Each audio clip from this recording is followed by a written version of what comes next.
Hello అండి, welcome to బ్రాహ్మణీస్ home cafe.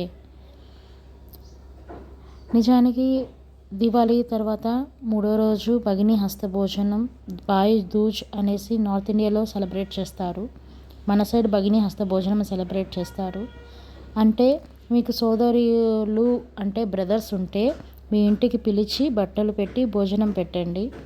మీరు brothers కూడా మీ సిస్టర్ వాళ్ళ ఇళ్ళకి వెళ్ళి భోజనం చేసి వాళ్ళని ఆశీర్వదించి వాళ్ళకి నోములు స్వీట్స్ పంచి ఇవ్వండి. ఇలాగా ఒక ఇంటికి వెళ్ళిపోయిన సొంత రక్త బంధాన్ని మళ్ళీ నెమరేసుకున్నట్టు అవుతుంది. ఆప్యాయతానురాగాలు కొనసాగుతాయి. ఈ భగిని హస్త భోజనం స్టోరీ గురించి నెక్స్ట్ వీడియోలో తెలుసుకుందాం.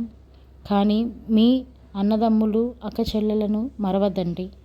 ఇది సండే రోజున టైం లేని వాళ్ళు, బిజీ స్కెడ్యూల్ ఉన్న వాళ్ళు తప్పకుండా వెళ్ళి కలిసి రండి.